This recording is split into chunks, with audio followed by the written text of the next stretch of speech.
Señor, te ruego que me ayudes a predicar tu palabra con responsabilidad, con fidelidad, Señor, buscando edificar tu iglesia, glorificar tu nombre.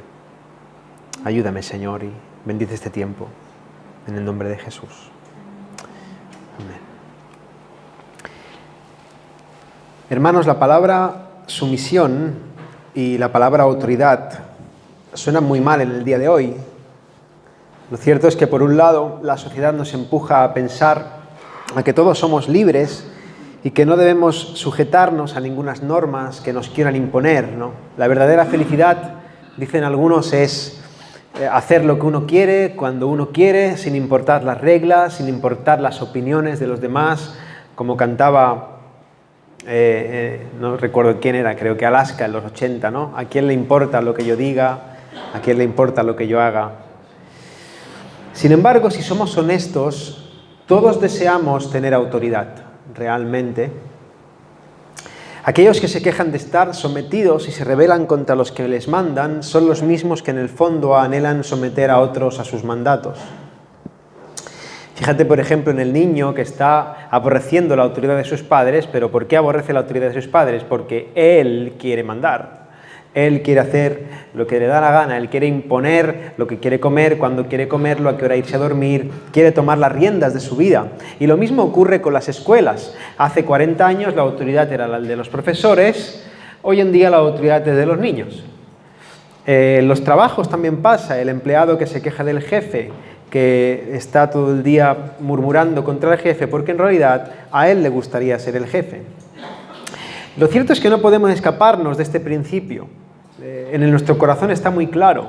Hay personas que mandan y hay personas que obedecen. Y en todos los ámbitos de la vida encontramos este principio. ¿Por qué? Porque esto forma parte del patrón del perfecto diseño de Dios. El hecho de que exista autoridad y sumisión forma parte del perfecto diseño de Dios. De hecho, Dios, en su mismo ser, en el seno trinitario, funciona de esta manera. Fijaros que la obra de la redención sería imposible sin que Dios no se hubiera sujetado a este mismo principio. El Padre ejecuta una orden y el Hijo obedece. En Getsemaní Jesús oró de esta manera: Padre, si es posible, pase de mí esta copa, pero no se haga como yo quiero, sino como tú. Es decir, Jesús hubiera deseado que las cosas hubieran sido de otra manera. Él no soportaba la idea de separarse del Padre en la cruz, de ser abominado por el Padre en la cruz. Pero el Hijo se sometió en obediencia a la perfecta voluntad del Padre y eso hizo posible que nosotros hoy tengamos vida eterna. Sin la existencia, hermanos, y el correcto uso de la autoridad y la sumisión, nadie podría ser salvo. ¿Os fijáis? Así que la autoridad y la sumisión es algo necesario, útil, importante, bueno, que existe incluso en el seno de la Trinidad. Pero por otro lado, hermanos, también es cierto que en este lado de la eternidad los seres humanos hemos comprendido muy mal el propósito de la autoridad y de la sumisión. Los seres humanos solemos hacer un mal uso de la autoridad. La autoridad en este lado del sol sirve para poco más que para engrandecernos a nosotros mismos y empequeñecer a los demás. Las personas percibimos grandeza en la autoridad y bajeza en la sumisión. Percibimos grandeza en mandar y deshonra en obedecer. Nuestro deseo pecaminoso es de estar siempre por encima de los demás y anhelar el poder para nuestra propia gloria, y eso hace que el puesto de mando sea algo codiciable. Por el contrario, hermanos, el lugar de servicio humilde y obediente es considerado por nuestra carne incluso como un asunto que evoca a la inferioridad. Y esta manera de percibir la autoridad y la sumisión está muy lejos, dista mucho del patrón que encontramos en el reino de Dios. ¿Sabes? Los discípulos de Jesús tuvieron una conversación con el Señor acerca de esto. Juan y Jacobo estaban discutiendo a ver quién sería el más grande en el reino de los cielos. Y el Señor Jesús, en medio de esa tensión, dice lo siguiente: sabéis que los gobernantes de las naciones se enseñorean de ellas. Tú sabes que Juan y Jacobo le piden al Señor, queremos sentarnos uno a la derecha y otro a la izquierda, queremos tener poder. Y Jesús ve cuál es el problema. El problema que tenía Juan y Jacobo no era que quisieran estar a la derecha del Señor y el otro a la izquierda del Señor. Ese no era el problema era la motivación de su corazón. ¿Por qué queréis ese poder? Y ahora Jesús va al grano, apunta a la meta correcta, apunta al fondo de su corazón. Ellos tenían una ansia de poder equivocada. Ellos deseaban la autoridad para su propia gloria. Y Jesús les dice, sabéis que los gobernantes de las naciones se enseñorean de ellas. Eso es lo que queréis vosotros. Y los que son grandes ejercen sobre ellas potestad. Mas entre vosotros no será así, sino que el que quiera hacerse grande entre vosotros será vuestro servidor. Y el que quiera ser el primero entre vosotros será vuestro siervo. Como el Hijo del Hombre no vino para ser servido, sino para servir y para dar su vida en rescate por muchos. Como les cambió el calcetín el Señor, ¿verdad? Cristo presenta un cuadro totalmente antinatural y antiintuitivo de lo que significa mandar, ejercer dominio, tener poder. Nosotros percibimos que la autoridad nos lleva a la gloria cuando los demás hacen lo que nosotros deseamos para cumplir con nuestros propios propósitos. Pero Jesús enseña que la autoridad que nos lleva a la verdadera gloria es la que nos hace humildes y serviciales, buscando el bien de los demás, tal y como hizo Jesús por medio de su sacrificio. Hermanos, está claro que el gobierno en clave de autoridad y sumisión es un principio que no podemos eludir, pero también está claro que en este estado caído, desde este lado de la eternidad, no sabemos poner en práctica todo eso. Y ese es un problema que debemos solucionar en todas las áreas de nuestra vida: familia, trabajo, no sé, cualquier cosa, iglesia. Y hermanos, la iglesia funciona como una institución orgánica. Son relaciones interpersonales en la que existe el principio de autoridad y sumisión. Hay unos que lideran, que mandan, otros que deben obedecer. ¿Cómo debemos entonces llevar a cabo el gobierno dentro de la iglesia local? ¿Cómo se hace esto aquí? Bueno, este es el tema que vamos a tratar de tocar hoy. Vamos a tratar de responder a esta pregunta partiendo del libro de Efesios, de la epístola a los Efesios, capítulo 4. Vamos a leer del versículo 11 al 16. Si me acompañáis, por favor, Efesios 4, del 11 al 16. Dice: y él mismo constituyó a unos apóstoles, a otros profetas, a otros evangelistas, a otros pastores y maestros, a fin de perfeccionar a los santos para la obra del ministerio, para la edificación del cuerpo de Cristo, hasta que todos lleguemos a la unidad de la fe y del conocimiento del Hijo de Dios, a un varón perfecto, a la medida de la estatura de la plenitud de Cristo, para que ya no seamos niños fluctuantes, llevados por doquiera de todo viento de doctrina, por estratagema de hombres que para engañar emplean con astucia las artimañas del error, sino que siguiendo la verdad en amor, crezcamos en todo en aquel que es la cabeza, esto es, Cristo, de quien todo el cuerpo, bien concertado y nutrido entre sí por todas las coyunturas que se ayudan mutuamente, según la actividad propia de cada miembro, recibe su crecimiento para ir edificándose en amor. Amén. Ahora, antes de adentrarme en cuestiones más prácticas, cabe recordar algo que menciona Pablo en este pasaje. Queridos hermanos, Cristo es la autoridad máxima de la iglesia. Versículo 15, sino que siguiendo la verdad en amor, crezcamos en todo en aquel que es la cabeza, esto es, Cristo. Pablo lo que hace constantemente, varias ocasiones, él compara a la iglesia con un cuerpo, y en esa analogía del cuerpo, Jesús es la cabeza. Jesús es el que está por encima, Jesús es el que da las órdenes, es el que dirige, es el que somete todo el cuerpo a su perfecta voluntad, y nadie más puede ocupar ese papel. No hay nadie que sea vicario de Cristo en la tierra, no hay nadie que sustituya a Cristo en la tierra. Jesús no tiene sustituto. Ni el Papa de Roma, ni ningún pastor erudito, ni ningún sabio teólogo pueden ocupar el lugar de Jesús. Él es el que rige la iglesia, es el que la dirige, Él es el que la sustenta, Él es el que la gobierna, Él es el Señor de la iglesia. Y este título le corresponde solamente a Jesús. Por lo tanto, todo el gobierno de la iglesia debe estar sometido a la voluntad expresada de Jesús en su palabra. Todo lo que hagamos aquí tiene que estar sometido a la palabra de Cristo.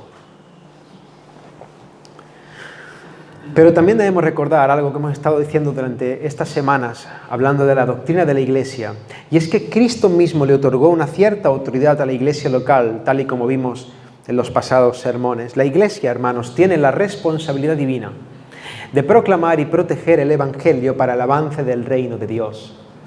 Jesús le dio a la Iglesia las llaves de los cielos para que cada iglesia local ejerza ese cometido con temor del Señor. Entonces todos tenemos claro que Jesús es la cabeza de la iglesia.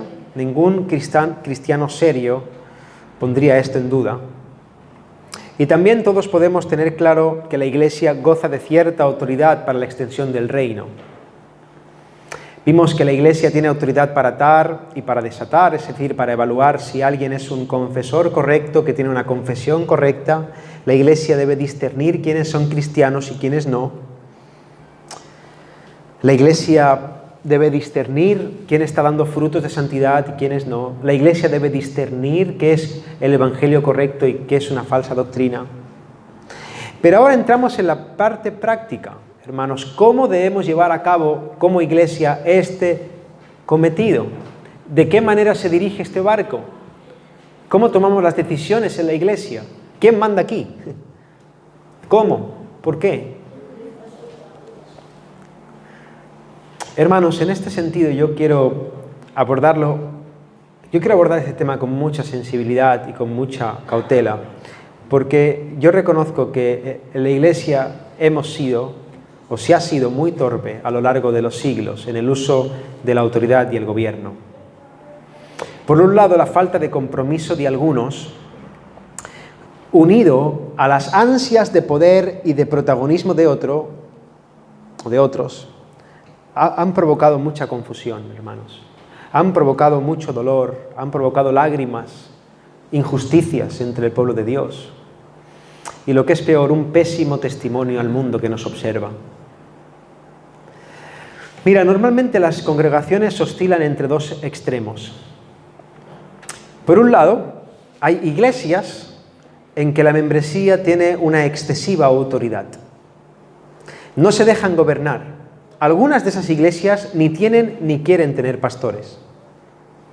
Son iglesias que funcionan como una democracia y en la que los líderes intervienen más como voceros del pueblo que como voceros de Dios. En este modelo, hermanos, se acaba imponiendo la voluntad del pueblo. No se predica lo que puede incomodar a algunas familias. No se trata lo que no le conviene a otros que ofrendan mucho, llevan mucho tiempo o tienen mucha influencia aquí.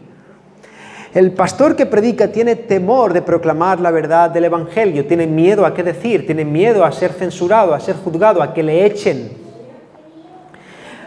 Porque en esas iglesias hay ciertas familias, hay ciertas personas, hay cierto grupo que no permite que la palabra de Dios sea la que gobierne en ese lugar. Y se ejerce una presión malvada, una presión de manipulación hacia esa persona que está exponiendo la verdad. Y normalmente lo que ocurre es que están esperando cualquier error, cualquier tropiezo, cualquier cosa para echarse encima de aquellos que lideran. Los que estamos aquí nos equivocamos también. Necesitamos paciencia. Pero estoy hablando, hermanos, de iglesias con una membresía que quieren mandar ellos, que no quieren dejarse liderar, que están esperando a que cualquier error acontezca para tirarse al cuello de aquel que está predicando, que están midiendo las palabras, que todo lo cuestionan. En esa iglesia no manda la palabra, en esa iglesia mandan las personas y la Iglesia va a la dirección de los antojos de la mayoría. Evidentemente, hermanos, este es un modelo destructivo, es un modelo antibíblico que acaba haciendo que una iglesia desemboque en una especie de asociación o de organización de gente que se conoce y se cae bien y en la que Cristo no es el centro. Ahora, el otro extremo, en la que algunas congregaciones también van, es iglesias en las que el pastor tiene una autoridad desmedida. Una autoridad desmedida. Yo les llamo los pastores orquesta. Los hombres que quieren estar por todo. Todo lo hace él. Él toma todas las decisiones. Su palabra es prácticamente infalible. Nadie puede decirle nada porque él es el pastor y podríamos tener problemas con su autoridad. De hecho, la manipulación viene aquí. Yo soy el pastor, yo soy el ungido de Dios. Por lo tanto, si tú hablas mal de mí o tú me cuestionas a mí, tú estás atentando contra Dios, tú estás en pecado. O sea, no importa si lo que dices es verdad o no. Lo que importa es quién soy yo. Y en base a mi identidad de pastor, maestro, apóstol, no sé qué más, tú tienes que estar ahí calladito o calladita haciendo lo que a mí me da la gana. Porque yo soy el ungido. A mí me echaron aceite, virgen extra, carbonell en su día, y yo ya no tengo ningún tipo de error. Hermano, esto es así, de verdad, yo le pongo un poco de humor, pero esto pasa. Yo he escuchado testimonios muy tristes.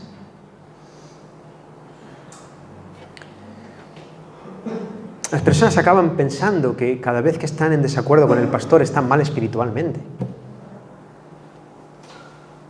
Por favor.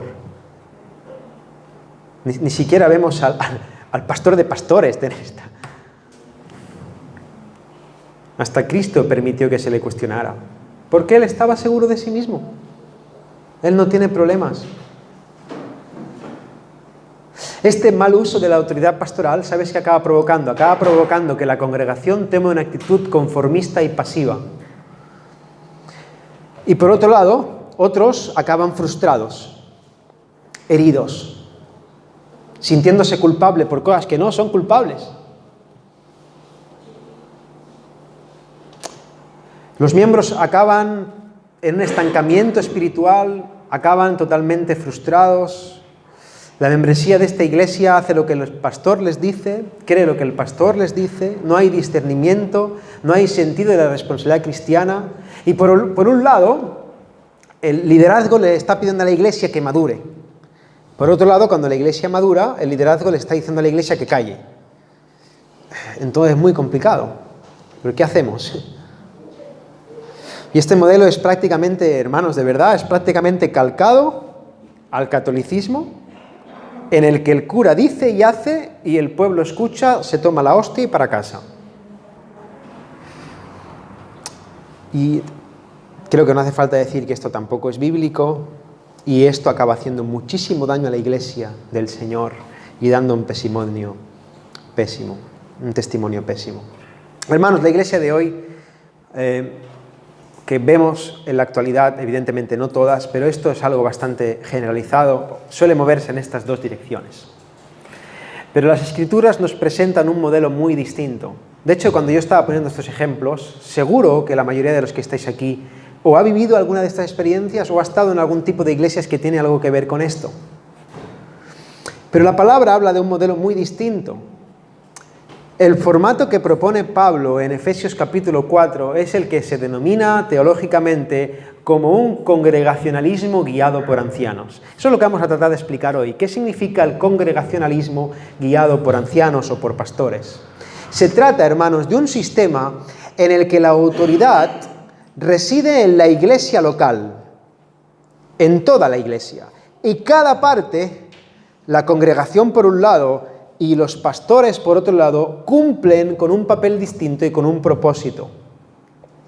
Este modelo reconoce que los pastores han recibido una encomienda de parte de Dios y tienen una autoridad para llevarla a cabo, pero también apunta a que el resto de la congregación ha recibido una tarea de parte del Señor que también debe llevar a cabo. Y cada parte tiene su papel, cada parte tiene sus limitaciones. y todos juntos deben llevar a cabo un gobierno bíblico de una iglesia saludable. Ahora, esto suena muy bonito, pero vamos a ver cómo se lleva esto a la práctica. Vamos a ver qué es el congregacionalismo guiado por ancianos. Lo primero que quiero hacer es llamar la atención a las primeras palabras de Pablo en estos versículos. Versículo 11 dice: y él mismo constituyó a unos apóstoles, a otros profetas, a otros evangelistas, a otros pastores y maestros. Ahora, el propósito de este sermón no es entrar en discusiones acerca de la permanencia o significado de los distintos ministerios. Otro día, si queréis, tocamos este tema y lo profundizamos más. Yo solo diré que, en mi opinión, de los ministerios que toca Pablo aquí, los únicos que están vigentes todavía son los de evangelistas, que para mí entiendo que son misioneros, los pastores y los maestros. Podemos discrepar en cómo nombramos cada cosa, pero yo entiendo que sí, que existen misioneros, que existen pastores y también existen maestros en las iglesias. El ministerio apostólico y el ministerio profético tuvo su propósito específico durante un tiempo, pero ahora ya no tiene ningún sentido, ya que la revelación está completa. Hoy en día no hay apóstoles, hoy en día no hay profetas en el sentido de que hablen cosas nuevas de la revelación de Dios. El profeta de hoy en día es el que profetiza la palabra escrita. Está todo dicho ya.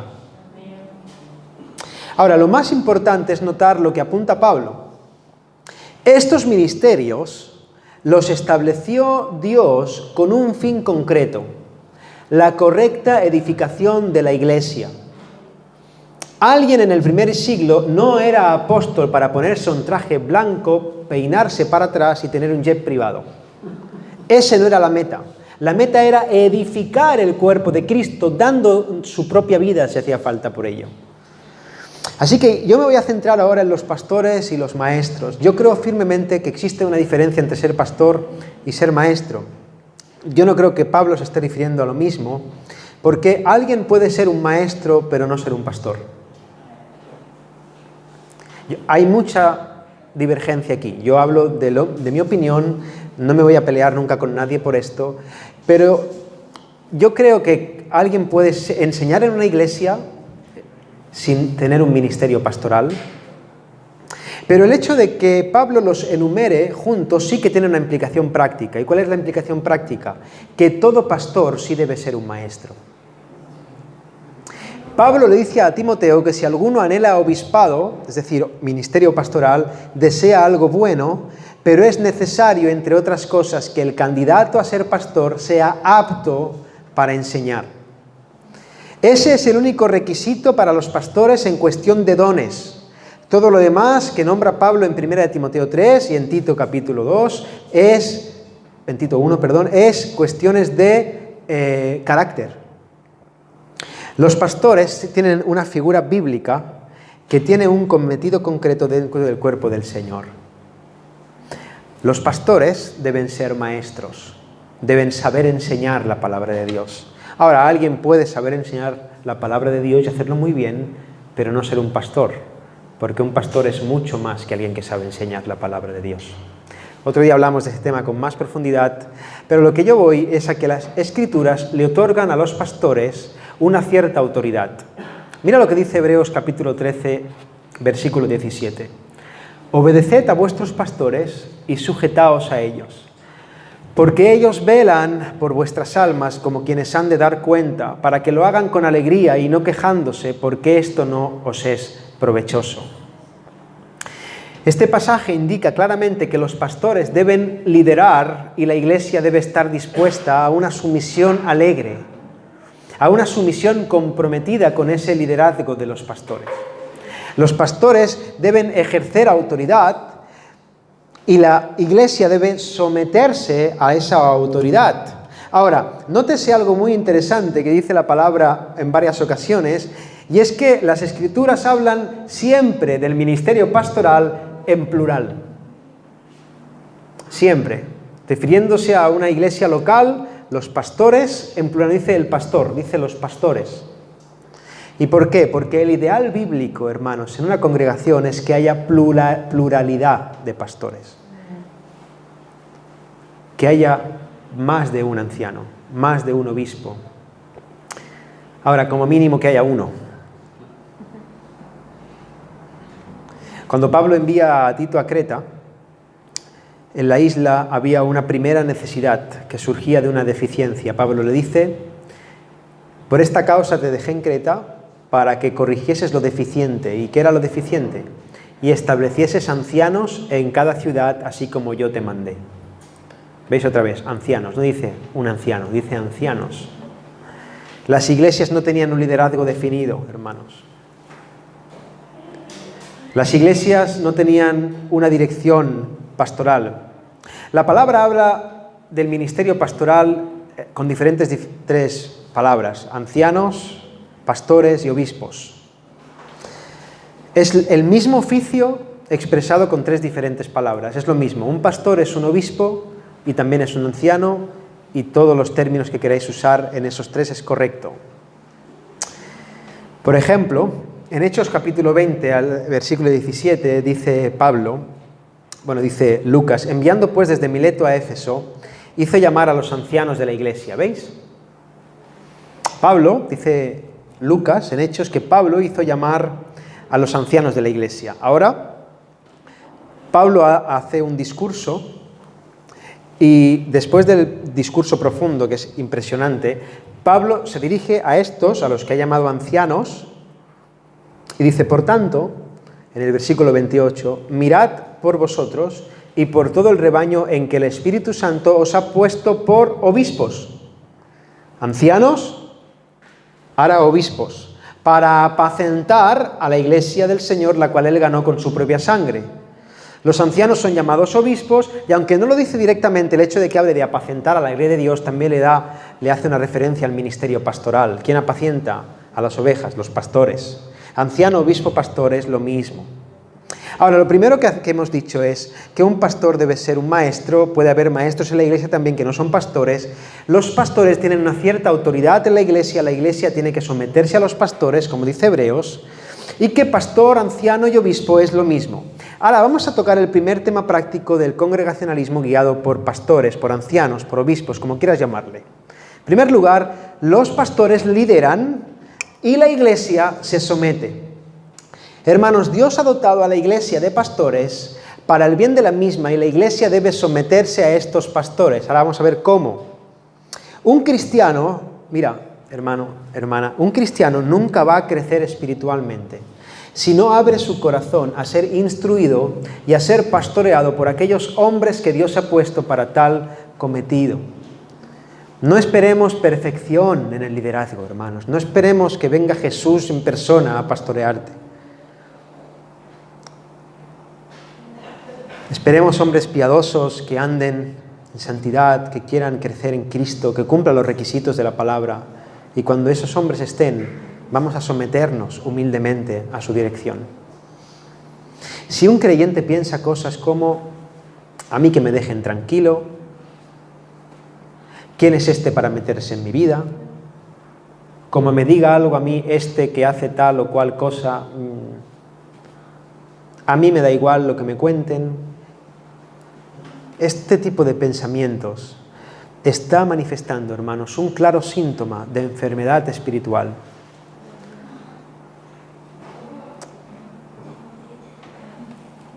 Hermanos, esto es pecado de rebelión. Esto muestra un corazón endurecido que va a imposibilitar la bendición de Dios para tu vida. La congregación no debe tener una actitud cerrada contra el pastor. No debe estar a la defensiva peleando la autoridad de los pastores, sino que debe poner las cosas fáciles, porque esto es provechoso. Porque esto es lo que permite el avance del reino de Dios entre nosotros. Porque lo contrario es poner tropiezo a la obra de Dios. Ahora bien, una vez tenemos esta predisposición humilde, sumisa, amorosa, para con aquellos que nos están liderando, tenemos que recordar, los pastores, que la autoridad del ministerio pastoral tiene sus límites. El pastor no es el jefe de la iglesia. El jefe de la iglesia es Cristo. El pastor, a mí me gusta verlo así. El pastor es solo un mayordomo de la casa de su Señor. ¿Habéis visto al Señor que toca la campanilla y el mayordomo va? Dígame, Señor, ¿qué le traigo, no? Ese soy yo. Cuando el Señor toca la campana, yo estoy ahí y hago lo que Él me dice.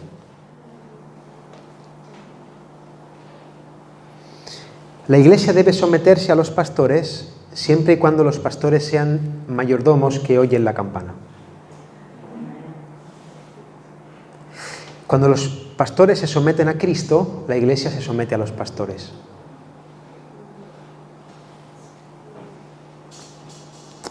Pero cuando los pastores se desvían, la iglesia tiene que decir, esto no está bien. Tú no estás oyendo la voz del Señor. Tú te estás enseñoreando de nosotros. Tú quieres coger la campana y esa campana no es tuya. La autoridad pastoral tiene límites. Yo no soy el ungido de Dios. De hecho, mira, una de las evidencias de que Dios a ti no te ha ungido con el Espíritu Santo es que tú no permites que se te cuestione. Si tú tienes una actitud soberbia, si tú eres impositivo y autoritario, es que a ti el Señor no te ha ungido con el Espíritu Santo. Te habrán echado aceite, carbonate, de primera categoría, pero no Dios. Porque Dios al que llama, lo quebranta, lo hace humilde, lo lleva a la cruz. Ahora, si la iglesia debe estar sometida a los pastores, debe tener esa predisposición humilde, entendiendo que no son perfectos, pero vamos a poner un manto de amor, vamos a seguirles, vamos a animarles, vamos a apoyarles. Y los pastores deben gobernar o guiar a la iglesia en humildad conforme a la palabra de Dios. Es imprescindible que en esa relación la iglesia sepa cuál es el trabajo fundamental de los pastores. Porque algunas iglesias, hermanos, tienen la visión del pastor como el hombre que de verdad está comprometido. El hombre que es el que tiene que hacerlo todo, porque si no, no da ejemplo de ser pastor. Nos han metido eso en la cabeza. El pastor tiene que ser el que está de delantero, de centrocampista, de defensa, de lateral, de portero y de entrenador. Y también de aficionado.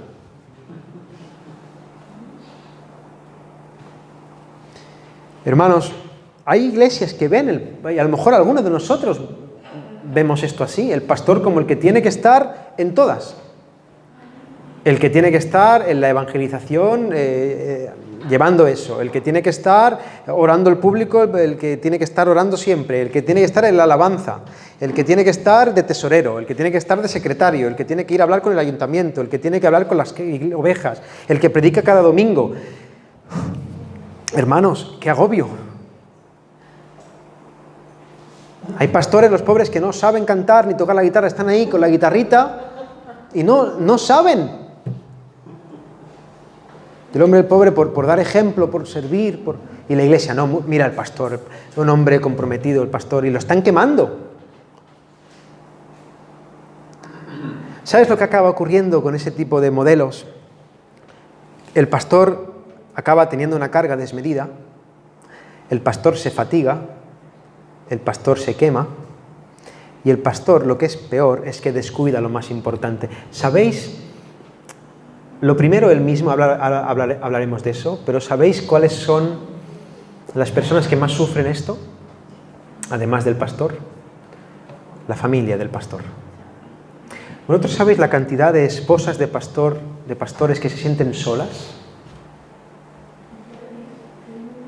Solas me refiero a un abandono extremo, espiritual.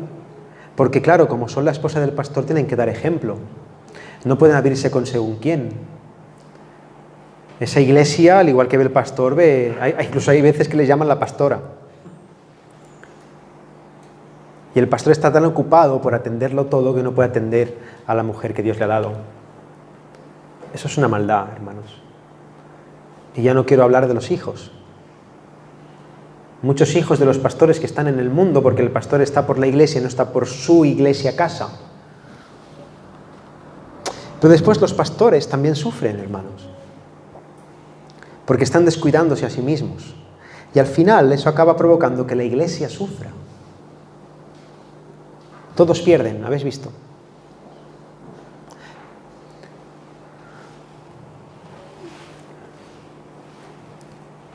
La palabra enseña que los pastores, sobre todas las cosas, deben estar centrados en la oración y en la predicación. En el libro de los Hechos leemos lo siguiente, dice: en aquellos días, como creciera el número de los discípulos, hubo murmuración de los griegos contra los hebreos de que las viudas de aquellos eran desatendidas en la distribución diaria. Entonces, los 12 convocaron a la multitud de los discípulos y dijeron: no es justo que nosotros dejemos la palabra de Dios para servir a las mesas. Buscad pues, hermanos, de entre vosotros a 7 varones de buen testimonio, llenos del Espíritu y de sabiduría, a quienes encarguemos de este trabajo. Ahora, la iglesia estaba creciendo, eso era una buena noticia.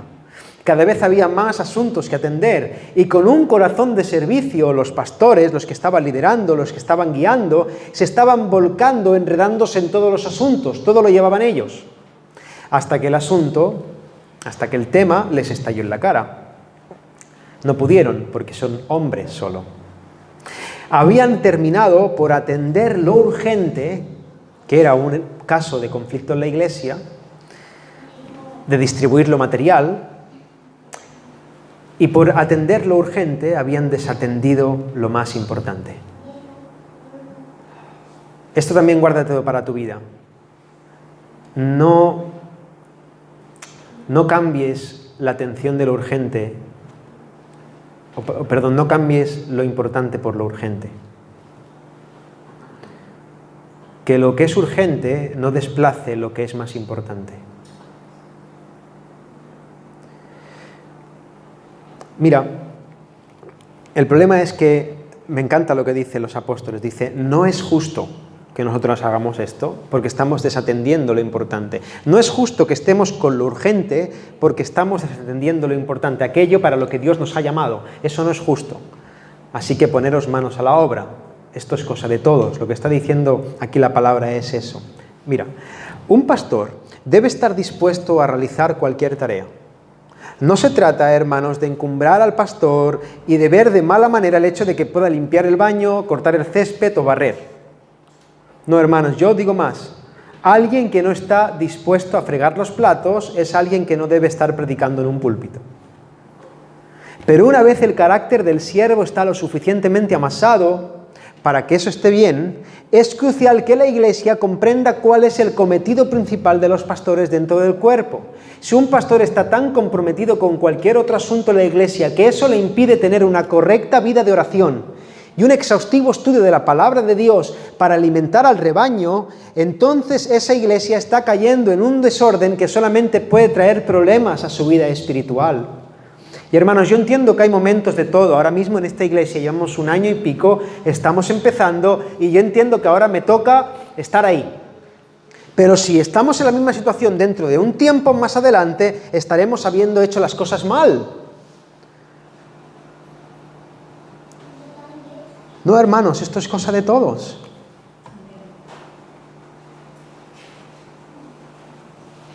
Esto es cosa de todos. Los pastores predican y oran. En primer lugar, los pastores dirigen, lideran, la iglesia se somete. Los pastores predican y oran. Eso no significa, hermanos, que los pastores no deban estar implicados en todo. Ahora veremos. Claro que sí. Deben estar al corriente de todo, en todo lo que puedan estar ahí, pero sin abandonar lo más importante. En tercer lugar, los pastores enseñan y la iglesia protege. Los pastores enseñan y la iglesia protege. Ahora vamos a ver el punto en el que el papel de los pastores y el resto de la iglesia ya empieza a trabajar de manera unánime. Hermanos, cuando hablamos de enseñar, hablamos de la exposición de las Escrituras públicamente en la iglesia, de predicar, de enseñar la palabra. Los pastores son los principales responsables del alimento espiritual que recibe la iglesia. Y algún día darán cuenta a Dios por lo que se ha afirmado en este púlpito, no solo por lo que he afirmado yo, sino por lo que yo he permitido que aquí se diga. Yo tengo que estar supervisando lo que aquí se dice. No hace falta, yo no entiendo que haga falta ser pastor para predicar, pero sí que tiene que estar la predicación supervisada a la dirección pastoral. Hermanos, los pastores deben esforzarse enérgicamente en el estudio de la palabra y ser muy cuidadosos con lo que enseñan. Ellos tienen la autoridad dada por Dios para ser voceros de Dios, que prediquen la palabra de Dios con fidelidad para la gloria de Dios y la bendición del pueblo. Ahora, por su parte, la iglesia tiene la autoridad y la responsabilidad de proteger el evangelio. Mira lo que dice Pablo. Para que ya no seamos niños fluctuantes, llevados por doquiera de todo viento de doctrina, por estratagema de hombres, que para engañar emplean con astucia las artimañas del error. Ahora, Pablo está hablando de esto a la iglesia local, a toda la membresía de la iglesia, no solamente a los pastores. El apóstol sabía que iban a aparecer desde el púlpito, y también desde abajo, evidentemente, falsas enseñanzas, falsas doctrinas, ideas que iban a poner en peligro el evangelio. Hermanos, la iglesia sufre ataques doctrinales graves y muchas veces más sutiles de lo que parece, muy bien articulados desde el principio. Herejías empleadas por personas astutas que hacen que las personas se confundan y muchas acaben desviándose del verdadero camino. Y para tratar con este problema, Dios ha provisto a las iglesias locales de la autoridad y la responsabilidad de proteger la verdad de la palabra de Dios. Y hermanos, eso implica que todos los miembros de una iglesia deben conocer las Escrituras y saber defender la verdadera fe. No solamente los líderes, sino todos. Si eres un miembro de esta iglesia, querido hermano y hermana, tienes la responsabilidad de conocer la palabra de Dios, porque lo que aquí se diga y lo que aquí se enseñe es también cosa tuya. No solamente es cosa de los pastores. Qué hermosa actitud tenían los cristianos de Berea. Da igual que viniera Pablo, Apolos, me da igual. A ver lo que dices. A ver qué dice la palabra. ¿Esto cuadra o no cuadra? Si no cuadra, no te sigo. Si cuadra, sí.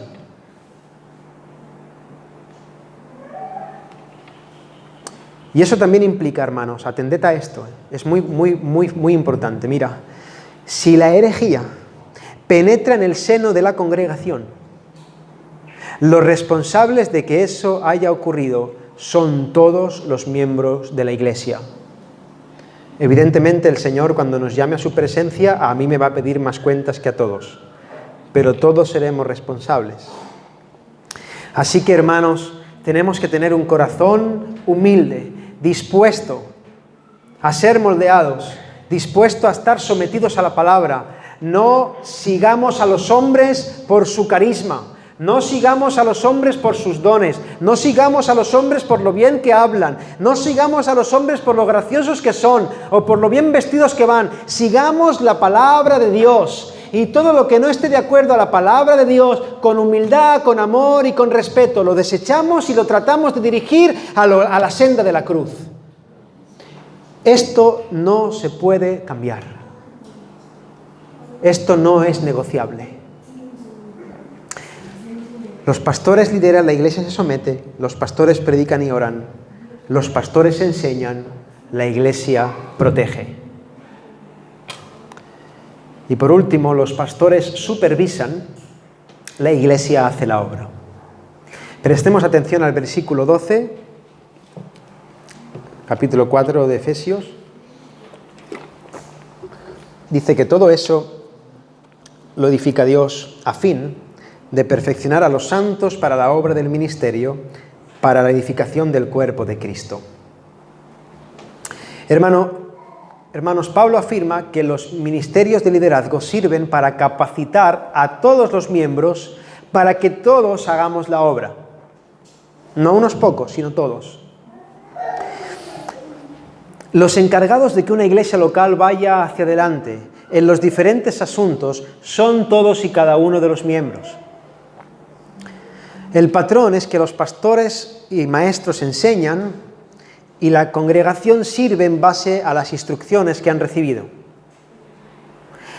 Si eres creyente, si formas parte del cuerpo de Cristo, el Señor a ti te ha dado dones, te ha dado regalos para que para que tú los pongas al servicio de la congregación.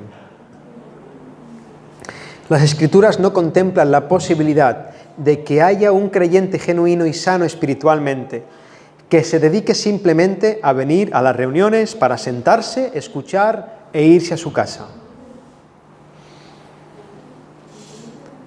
Todos nosotros, si estamos en Cristo, tenemos cosas y sabemos hacer cosas que debemos poner al servicio de Cristo. Hermano, hermana, no caigas en la trampa de vivir un cristianismo individualista, un cristianismo egocéntrico que no se compromete con nada, que no quiere esforzarse, que vive anclado a su propia pena, a sus propias dificultades, a sus propios problemas, y que está siempre esperando a que le sirvan y nunca busca servir. La iglesia no puede avanzar cuando solamente reman unos pocos. ¿Habéis visto los piragüistas? ¿Qué pasaría si de los que hay en las filas solamente reman 2? Hay algunos que no solamente no reman, sino que ponen el remo en el agua para que no avance el barco. Esa es otra. Si no remas, quítalo del agua, al menos. No frenes. Pero no se trata de eso, hermano, se trata de remar. Pablo no dice que los pastores hacen la obra, iglesia, no dice eso. O que unos cuantos comprometidos hacen la obra, sino que todos hacen la obra para la edificación del cuerpo. Pablo dice que la iglesia crece y se edifica en amor según la actividad propia de cada miembro. La iglesia no crece y se edifica en amor cuando 2 o 3 en la iglesia están muy comprometidos y los demás vienen a escuchar, no. Esta iglesia va a crecer y va a ser edificada en amor cuando todos los miembros, cuando cada uno ocupe su lugar, según la actividad propia de cada miembro. Ahora, la iglesia hace la obra, los pastores supervisan, porque esos dones, esas tareas necesitan de supervisión. Los pastores deben supervisar a la iglesia, deben dirigir a los miembros en todos los asuntos. Una iglesia debe servir con un corazón sumiso a la supervisión y a la dirección de los ancianos para un correcto crecimiento y un buen orden en la congregación. Hermano, hermana, no se trata de ir trabajando a lo que tú quieras, hacer lo que te da la gana, cuando te da la gana, sin rendir cuentas a nadie. No, yo como lo estoy haciendo para el Señor, a mí que nadie me diga nada. Y esto también lo he visto. Bueno, si lo estás haciendo para el Señor, hazlo a la manera del Señor. No trabajamos para nosotros mismos, hermanos. Recordad siempre la campanita, la campana. Somos mayordomos. No trabajamos para agradarnos a nosotros. Trabajamos para la obra del ministerio, para la edificación del cuerpo de Cristo. Y en este punto, hermanos, de supervisión entra el amor pastoral. Entra el amor pastoral. Por eso, entre otras cosas, antes he dicho que no todo maestro es un pastor. Un pastor debe tener lo que se dice comúnmente corazón de pastor. Velar por las almas. Apacentar a la grey de Dios. Un pastor debe amar a la iglesia que pastorea, debe velar por ella. Debe conocerla, conocer a cada oveja. Debe saber cómo sacarle lana a cada oveja. Debe estar implicado en la vida de la iglesia. Un pastor debe desear reír con el que ríe, debe desear llorar con el que llora. Porque eso es lo que representa nuestro Señor Jesucristo, el príncipe de los pastores.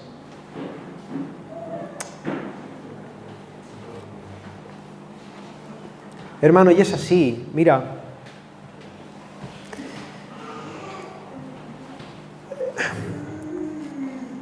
Cuando alguien te demuestra que te ama, cuando alguien modela debajo del púlpito lo que dice en el púlpito, las palabras entran más frescas al corazón.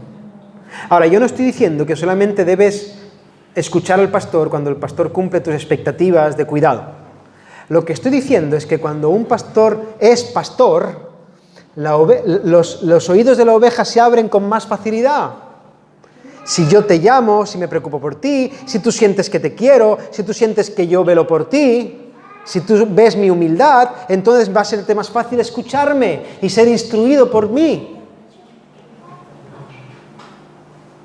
Funcionamos así.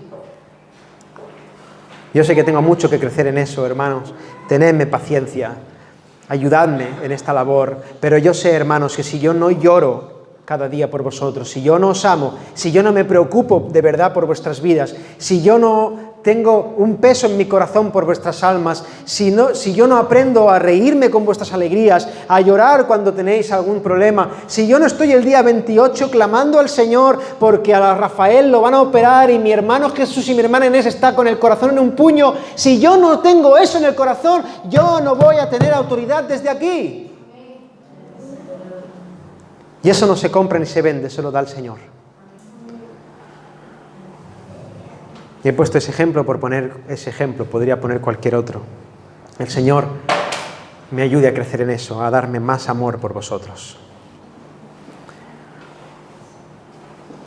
El amor pastoral. ¿Cómo nos trata el Señor, verdad? Es así como nos trata. Él no viene solamente a contarnos cómo son las cosas y ya está. Él nos seduce con lazos de amor. Amén. Su amor es demostrativo, no solamente instructivo. Él nos conquista el corazón.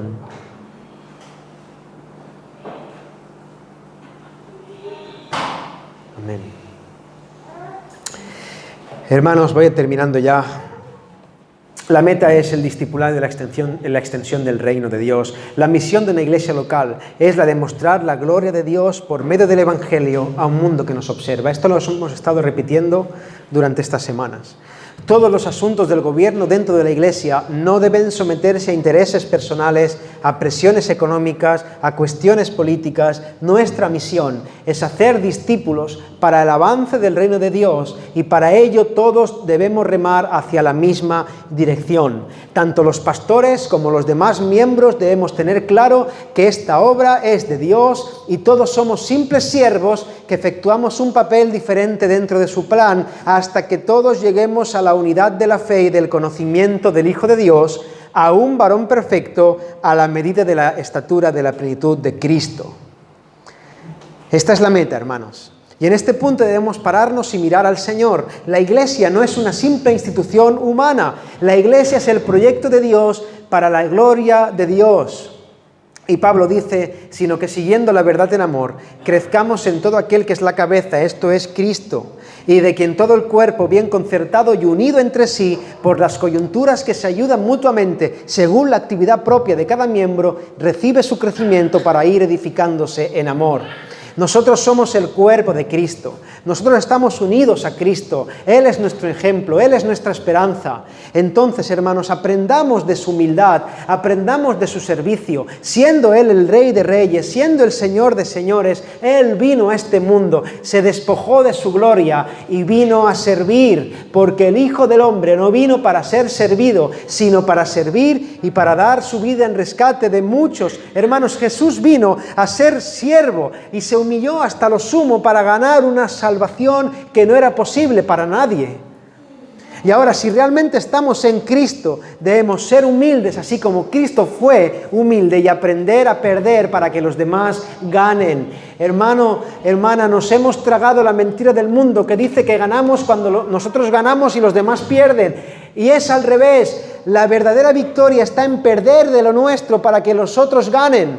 La verdadera dicha está en dar, no en recibir. La verdadera dicha está en desgastarnos y trabajar y acumular tesoros para la vida venidera, no para esta. Dejemos de ver la iglesia como Mac Iglesia o Iglesia King. de entrar aquí y empezar a buscar el menú que nos interesa y cuando no encontramos lo que queremos nos vamos murmurando. No, pongámonos los guantes y hagamos nosotros la hamburguesa. Qué metáforas más malas, improvisadas. Hermanos, orad por mí, de verdad. No venimos a este lugar para obtener, hermanos, venimos a este lugar para dar. No venimos para consumir, sino para desgastarnos en el servicio a los demás. ¿Y por qué? Porque cuando buscamos recibir algo, es que todavía creemos que hay algo que no hemos recibido. Es que todavía estamos buscando alguna recompensa, estamos buscando adquirir algo, pero es que los que venimos aquí lo hemos recibido todo. Todo es vuestro, dice Pablo. Todo. El Hijo de Dios se encarnó y murió en una cruz por mí. Tengo vida eterna. Dios me ama. Soy su hijo. Nada me va a poder separar de su amor. ¿Qué más quiero recibir? Ahora mi pregunta es, ¿qué puedo dar yo? Todo me ha sido dado. Ahora quiero dar y quiero dar. Y cuando ya no tenga nada voy a buscar a ver qué puedo dar más. Entregarme en servicio, en sacrificio, en humildad, porque Cristo murió por mí. La recompensa ya ha sido adquirida por cada uno de nosotros. Jesús murió por nosotros para darnos vida eterna. Ahora nosotros debemos dar nuestra vida en su servicio. Hermanos, hago un llamado, y con esto termino, a que todos nos pongamos manos a la obra, cada uno en el papel que Dios le ha dado. Los pastores ejerciendo autoridad bíblica, enseñando, supervisando, llamando a la congregación para que la congregación pueda proteger el Evangelio y hacer la obra del ministerio. Oremos, hermanos, para que en un futuro aquí no solamente haya un hombre, sino que haya más pastores. Oremos para que los que estemos en la congregación, todos en cada lugar que el Señor nos ha puesto, cumplamos con nuestra tarea. Yo mientras preparaba este sermón me hacía la pregunta, ¿estoy ejerciendo este papel con fidelidad? ¿Estoy siendo este pastor? Y ahora yo te hago la pregunta a ti también. Hermano, hermana, ¿estás haciendo todo lo que puedes por el reino de Dios? ¿Estás sirviendo con tus dones, con tus talentos? ¿O te los estás guardando por amor a la comodidad? Cuando tomas decisiones en tu vida, ¿qué es lo que priva? ¿Estás ocupando el lugar que Dios te ha dado en la palabra dentro de la iglesia? ¿O piensas que esto es asunto de los demás? Hermanos, es hora de trabajar todos juntos en humildad y compromiso, remando hacia la misma dirección, que es la gloria de Dios y la extensión de su reino. Amén. Amén. Vamos a orar.